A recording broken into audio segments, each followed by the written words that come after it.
Hey guys, Mika's here for your live electronic music tutorials, episode 330 guys. This is really insane, 330 episode where I make music in real time, and of course I make a template with every single episode of those shows. So if you see the other shows, you're going to see I do many genres. I produce electronic music for over 20 something years and I love it and I want to keep on doing it, and the best way for me to keep on doing it is to share all the knowledge that I accumulated over those years with you through those episodes. And today guys, I'm going to make some orchestral trance. What do I mean by orchestral trance? Well, it's probably playing right now so you can hear it. It's basically trance, 132 BPM. I'm going to use silent one because I think it's the most excellent synth to do trance. I'm going to use some string sections, probably some brass and different organic element and orchestral element with some electronic element mixed together. It's going to be driving. It's going to be definitely more prog trance with like, of course, some orchestral accent in it. And like I said earlier, guys, I'm going to make a template. It's playing right now. I think it might end up good, might not. And you have to check out our new site, guys, at wmdm.io or wemakedancemusic.com. Check out the site. We have over 15,000 products from 550 producers who upload MIDI templates. So guys, templates I think are the thing. It's where you get, let's say you get to sit here while you're sitting here with me, which is a great thing. So you get to sit with me in the session and then you leave with the session. Imagine that. So you get to sit with me in the session now and then you just take it home to continue to work on it. This is exactly how I created the Mixing Trance Percussions. Anyway, let's get started. Change, switch headphones. And yeah, one thing I have to do again, I'm going to switch my setup here to headphones because I don't think I have here. Just to change the curve here to make sure I have a flat response. It does actually make a difference because when I actually get to mix on the speakers after I get the setup there, it's cleaner. So this is what we start with. It's a bit terrible. It's like a tape playing. So let's just put. This is what I start with. I wanted to build an idea, so I put this on. There's a pad here.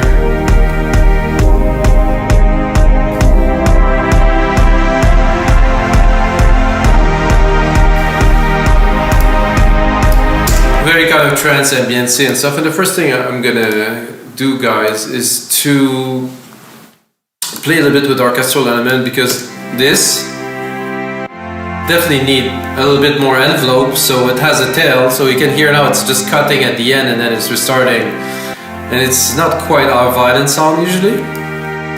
So let's add a bit of envelope.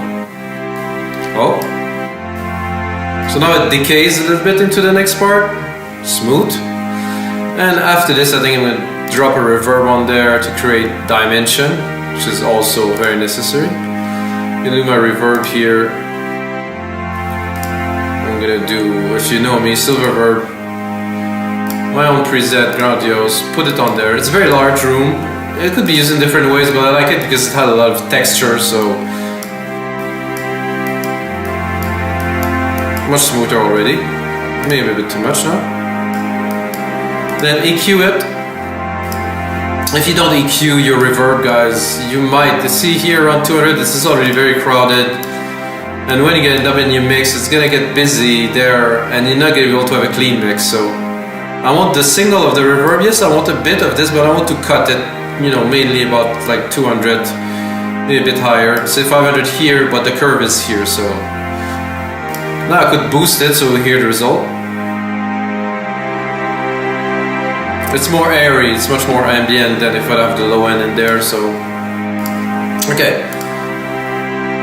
Let's bring it together. Drop this. I'm gonna use the pad as a starting point, for this, so I'm gonna go into the pad, put it on touch, drop some automations here just to write something, put A to show the automation, show the cutoff of the alchemy here. Put it to read, because if not I will keep on writing automation, it's going to become very messy. It's not the pad is way too loud. The pad should be in the back because they take all the space. It's not like a bass set that come here and there. The pad is very present and it takes a lot of room in the mix. So you want your pad not to be completely thin but to be quite controlled. See, there's a lot of low end here, which I don't want because when I'm going to put my bass line, I don't want it to interfere. I I was listening to a radio show. I mean, I'm gonna say it, to Nora and Pure on my way. I was running this morning, and I listened to a track, and I mean, the ideas in the track were just splendid. It was such a great track. Like, everything was there, except that the mix was just like terrible, guys. I mean, it's for me, because I'm an engineer, I listen to things differently, right? And then the mix was just like, so everything was really clashing together, and I could really hear it. And then they compressed it a lot on top, and they tried to make it better, but you just cannot do this at this point. Because if you have so much frequency crowding, let's say the 60 to 200 hertz or even 400 hertz, you're doomed. You know, everything is there. It's like MIDI and stuff. You're gonna compress it, you're gonna make it cleaner and stuff, but you cannot just remove it or remove some frequencies. So it's very important to clean your lower end, guys. Then I'm gonna go. The kicks, I think, are not very balanced too, so I'm gonna lower them a little bit. Let's say we take both of those kicks here. I'm gonna send them to separate bus, because it is already on the bus of this drum machine designer. I'm gonna just do my own bus here, we'll do bus 7. Then I'm gonna look at the output of bus 7 to see how much my two kicks are together. I'm gonna drop it around -9, -10 is a standard for me, so you have a decent mix. Then you can calibrate the rest of the element to the kick. If you go higher than, I would say, -8, you will have problem mixing your track. It's like a staple for me. I've been doing this type of mix for a really, really long time.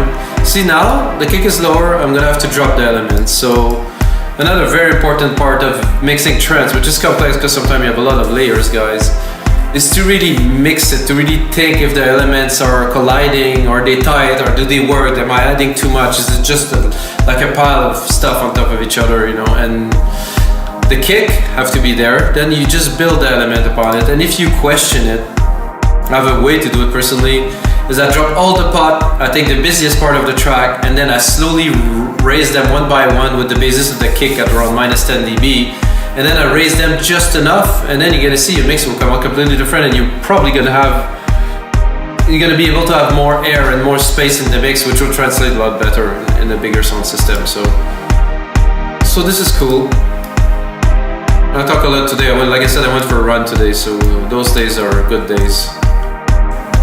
I'm gonna drop the strings, but really, I'm really gonna cut most of the low, and I want a little bit of mid-lows here, not so much, but then I'm really gonna put them in the back. I want to hear them, but they're just there to support a little bit. Because strings are very rich, there's a lot of tone to them and they take a lot of space, so I want some space for my arps, my bass, and my other elements. First thing I'm gonna do is I'm gonna go here, drop a snare, just quickly build some basic elements with you guys. So quick snare, 1 out of 2 pattern of the kick, of course. This is just a basic to kind of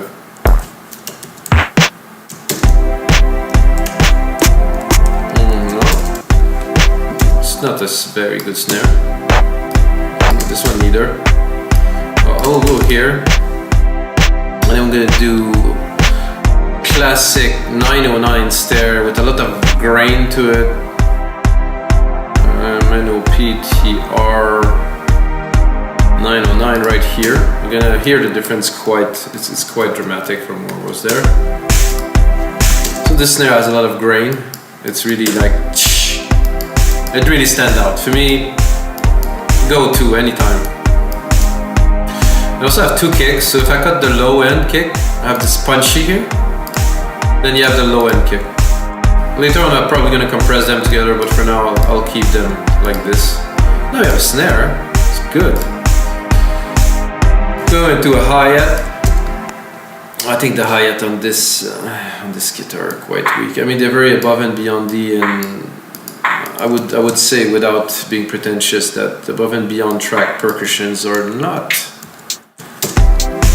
the most advanced or the most prevalent. It's very basic. So some people put a lot of work on percussion, some other put a lot of work on melodies, so it's a different way.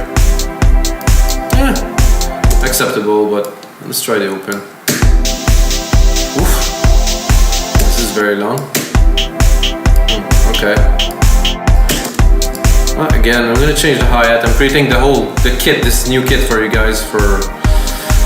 So deep tech here, actually open hat deep tech, not closed hat, open here. I'm gonna find it here somewhere, deep tech. This has to go a bit higher.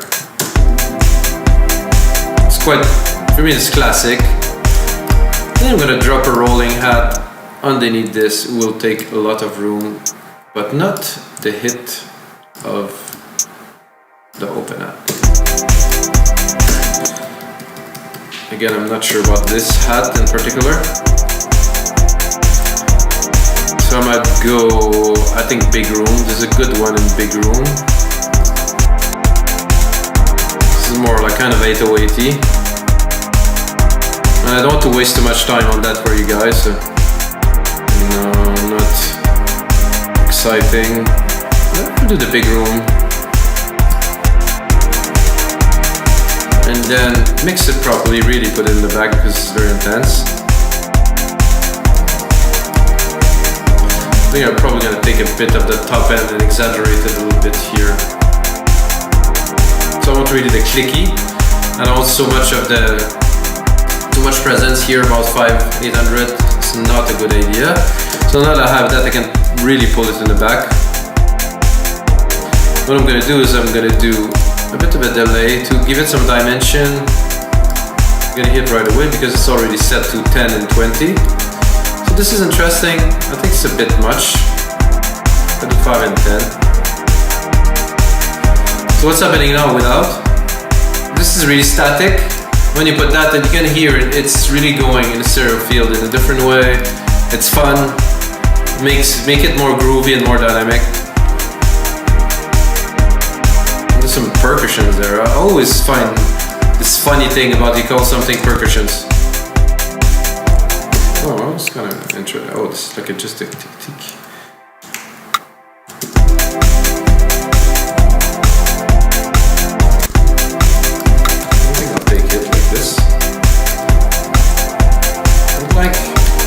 I'd like to hear some delay on there.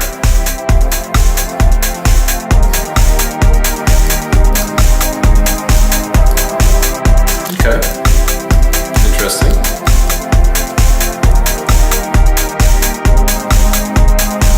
It's a nice clap, worth using. I personally like to put a clap on the first beat. Kind of announce that it's changing, that it's requeuing. Two claps are very much the same.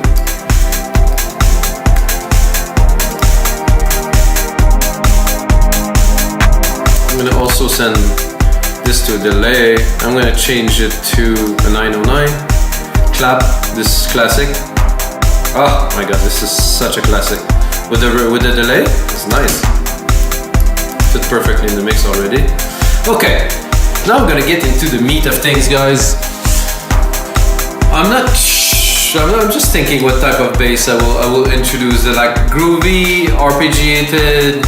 I mean, the choices are like I made so many tracks in my life that I have a lot in my registry of things. So I will first take the keys here. I'm gonna take just the bass keys, of course, at the bottom here. Obviously not that, and I'm taking so that there's different. There's so many different things to do this.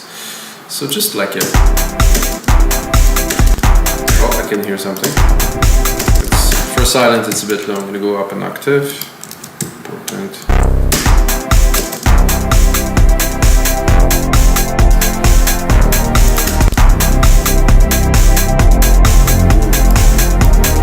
I have to say that for the intro and stuff, I like this a lot. I'm gonna have to keep this because right away it's like groovy. Then, very important, drop a sidechain on it.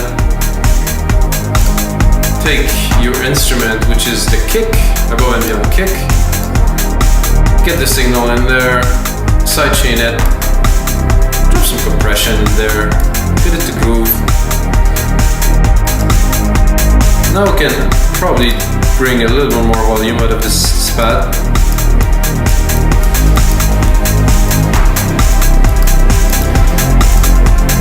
sounds like a lot of fun already. So what I'm gonna do is I'm gonna expand what we have here. I'm gonna drop view secondary roller, blah blah blah, secondary roller here. So I have 2 minutes of a track. It should be enough for now, just to build an intro and do something cool. So what do we need now? Are we going for an ARP or melody? It's always tough because I think the melody could go first and then we drop the ARP underneath. Another question is the melody going to be a synth or a piano? I mean, piano trance is cool, orchestral, yes, I think a piano would be like a compressed piano, a sidechain piano that it is going to be. Here, Legacy, I do like the Legacy pianos better. A bit of acoustic pianos, Yamaha Studio. Big file loading here to get all the waves into place. I'm in C. I'm gonna send that to the reverb and to the delay to give it a little bit of flair, because if not, it's gonna be quite boring to hear me play completely dry. This is a ping pong delay here, perfect. And then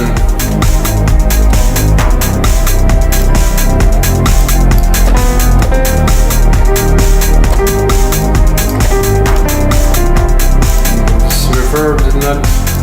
I got 2 times the same. Bus 3 here. And bus 7 here. Oh, bus 7. This is the one I wanted. Here we go. There was nothing there in the bus 7, so that's why I thought it was.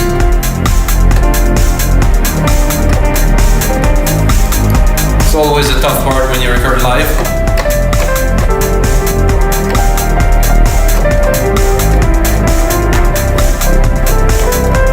So another thing is I don't want to turn it to be too mellow.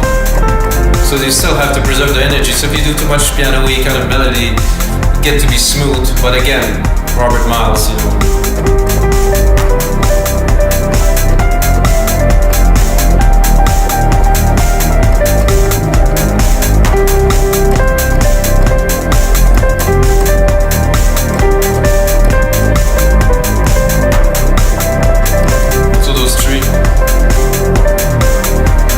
Let's give it a try.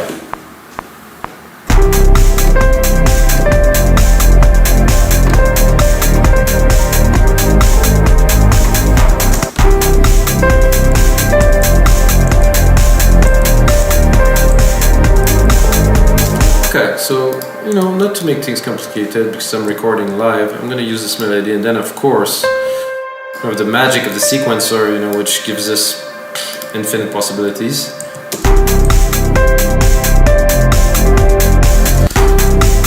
And again, if you think further than just what you're working on right now, you're gonna think I'm gonna have a lot more elements in there, you know. So it's not necessary to make this might not be the primary melody. It might be just some background kind of activities, you know, to keep people interested. So what I've just done is, of course, that was a little bit of a miss there.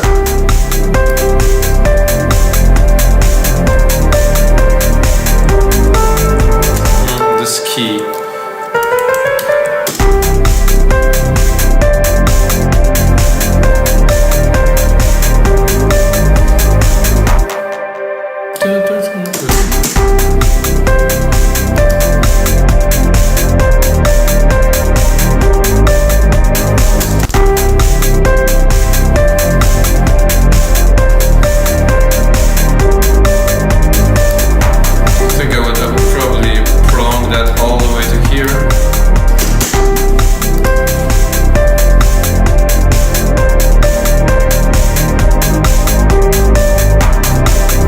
So if I create a loop and I bring it,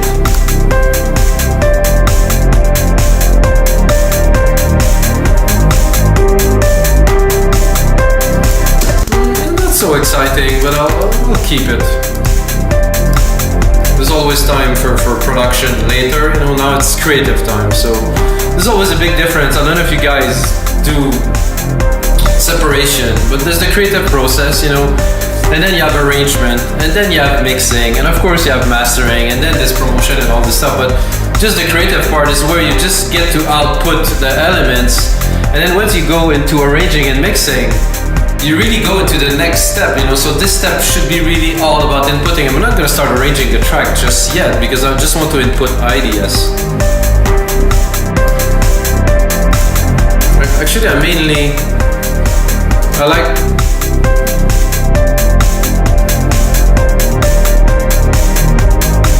so basically, yeah, I'm gonna remove this. Those two keys at the end are not necessary. And what I can do is I can use Polyphony to make something interesting. Polyphony is something I love for a long time, guys. I used to have some big hardware synth. Supernova was one of them that I absolutely love, and it was 8-part Polyphony, or it was 16. I could layer, I think, 16, but there was 8-part that I can run at the same time with the same key, so I could really play. It was hardware synth with a lot of knobs. Oh my god, it was so much fun. So what I'm going to do is I'm going to take the last key I have here. I'm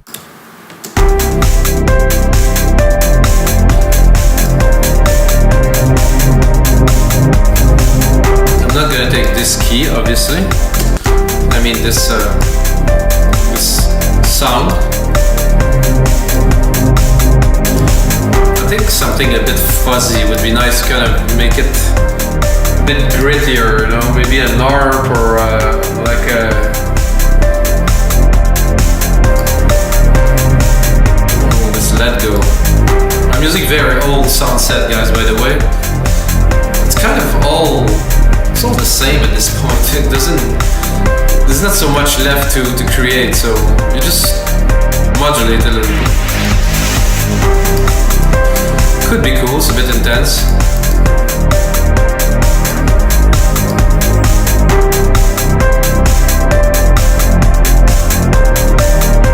Let's go a bit further in there.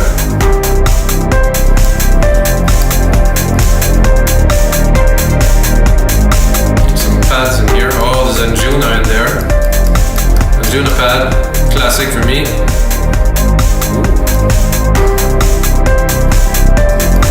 Kind of creative variation from the other pad we have in there.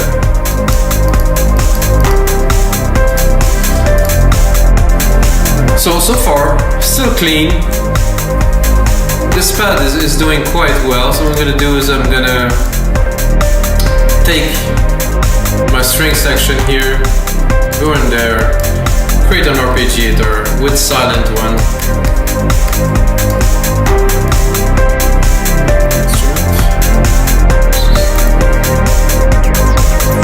Okay. Now we have this second and center. What I'm gonna do, I'm gonna drop the piano. I'm gonna go upwards to ARP. This is very little in there, I think. It's not so many, but I want some classic kind of trance kind of thing. Oof. It's cool.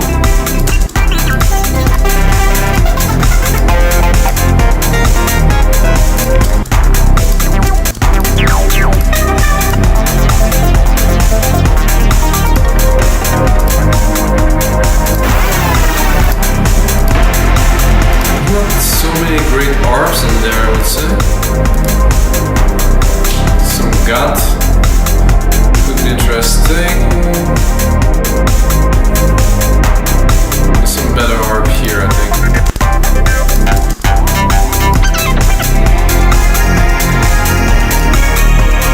Not quite for trance. That reminds me of something. Kind of cool. Quite trippy.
it's really kind of to be cheesy. So let's start with that and look what's in there.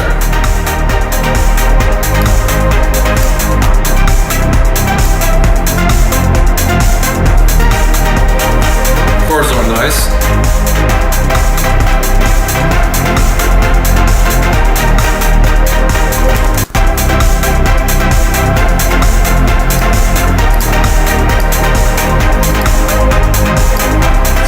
Not quite what I was looking for, guys, so I'm a little bit skeptical on that. So what I do in those occasions, because I'm doing live with you guys, of course, is I'm gonna shut it down. I'm gonna go into Alchemy, which gets some very decent harps. Import the MIDI, of course, and probably later on I'm gonna cut the lows of these MIDIs. I'm gonna go into Arp. I'm gonna go maybe to trance here, just for fun.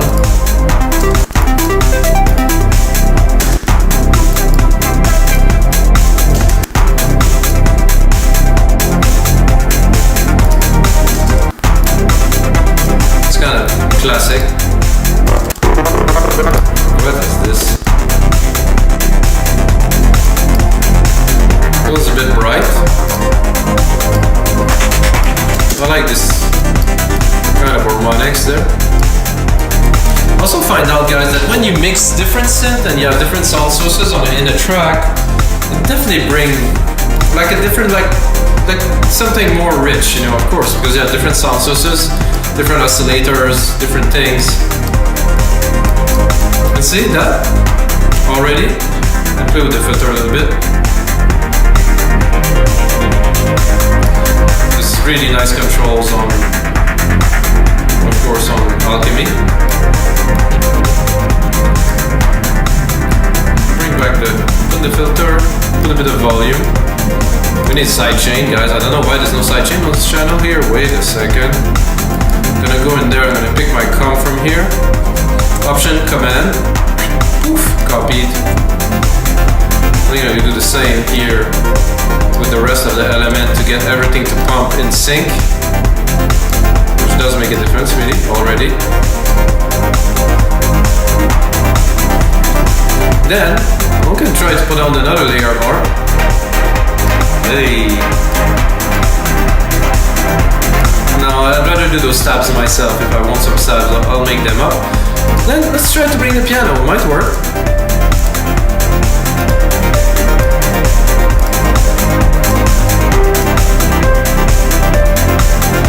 Bit above and beyond the kind of this track now. I'm thinking what could I add to this? I think kind of like a paddish melody with this Anjuna pad here that I have, which I replicate, and I might play a bit more for you guys.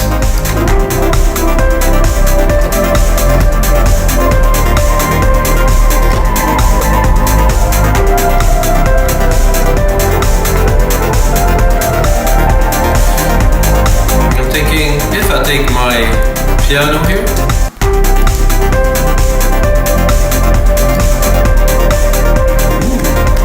how nice is that? So I took the piano here, the pad, layered it with the piano, with quite like a good groovy ambience, the bass. Oh no, this is the pad. Oh, let's put the pad. Where's my bass? Is here.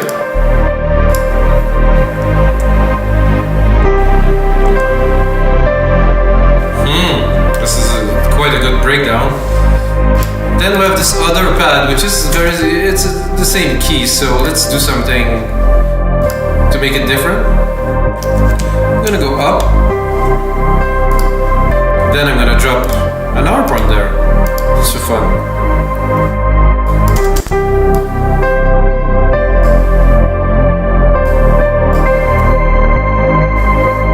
It's a bit too fast to do anything really, so remove the harp.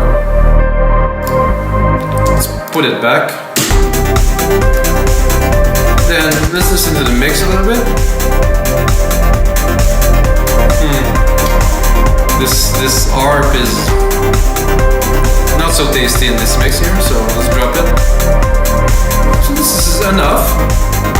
It can be there, however, not where it is right now, in the mix at least.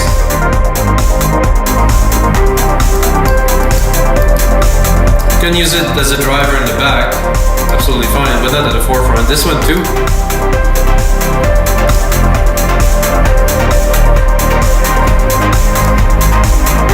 So guys, this is gonna be it for episode 330 of your live electronic music tutorials. Thank you very much for watching, guys. If you get a second, check out our site, Dance Music. The template's gonna be below. What I do after this is I put in 2, 3, 4, sometimes 5 hours into the track, make it into a full template where you guys can get in the link below. Until next time, guys, may the sound be with you.